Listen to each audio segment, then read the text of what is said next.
Hey, I'm Boulders from Own Root Roses, and today I thought I'd just give you a quick overview of my experience in my first year growing roses.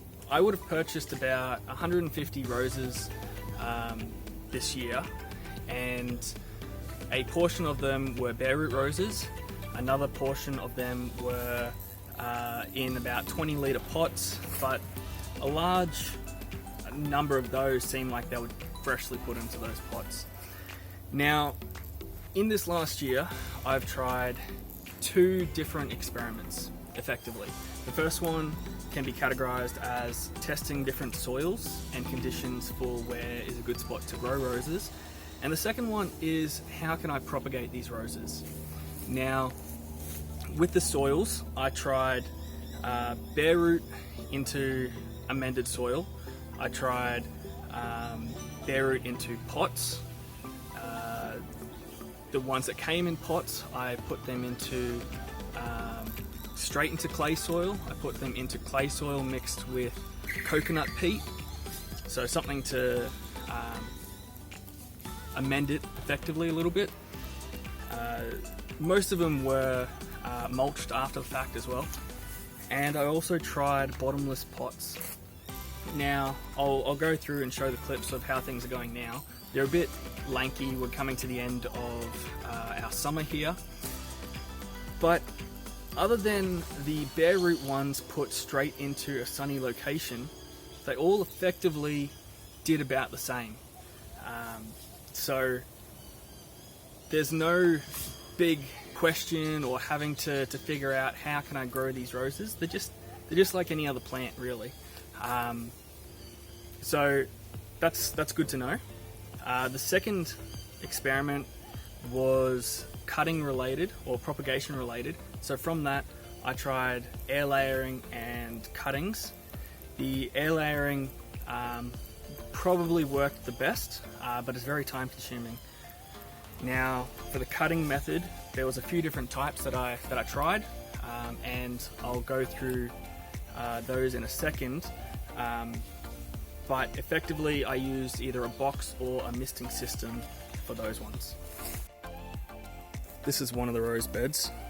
The soil here was amended quite well for a couple of years, and the ones that weren't bare root roses to start out with but came in pots survived quite nicely, and they've had a lot of flowers throughout the year, so this was quite good.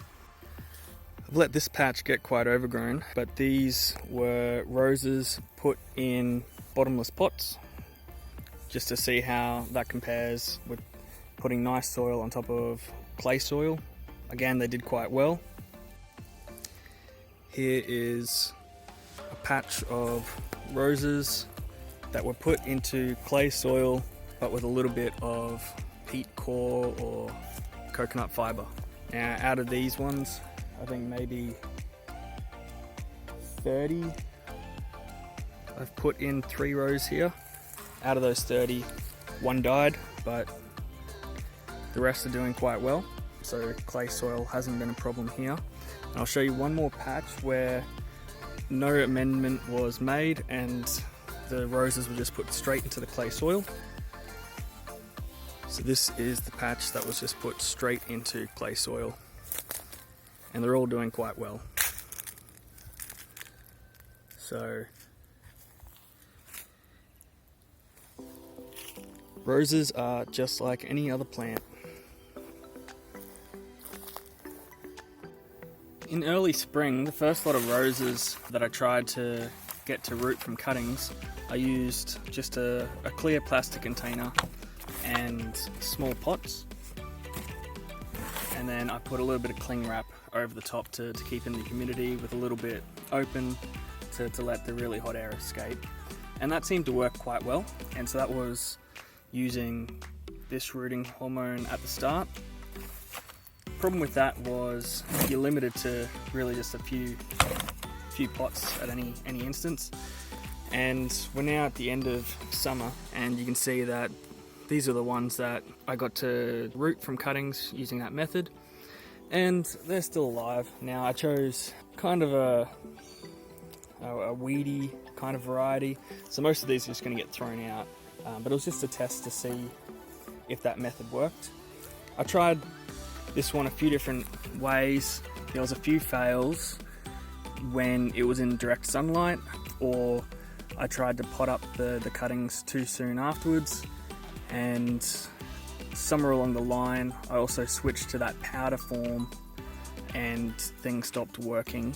So the problem is you don't know if it's going to work or not until a month or so after you actually take the cuttings, and so there was a few iterations that I tried the powder before I actually got to see the results. And so the only ones that really worked well using this method was the one where I was using this Clone X, but this is also before I started mixing the rooting hormones that I showed in a previous video.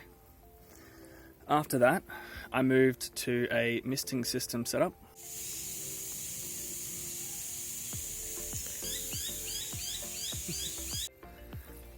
So this is the misting system setup. It's just a bit of clear plastic on top to stop the rain coming down. And I had a few iterations with this one as well. So I started out with misting once an hour for about 5 minutes per hour, 10 times a day, and I got okay results with that. I then increased the misting rate to a few seconds every 10 to 20 minutes, and the success rate actually went down after doing that. I think because this is such a shady area, the problem with the misting is evaporation is a cooling process. So when you're misting and then letting it evaporate and misting and evaporate, I think I was just getting the cuttings too cold. So I'm going to be building a new misting system for next year. That's going to be more in the sun. I'm going to have the rooting hormone, that mixed setup, which should increase the success rate as well. And I might go back to longer intervals, maybe just water it at the start and then mist maybe once throughout the day to more replicate the box environment for the iteration that actually succeeded quite well. This here is the results of the misting setup cuttings. So you can see you can get to a lot more cuttings, but as I said before, the success rate for how I was doing the misting was actually quite low.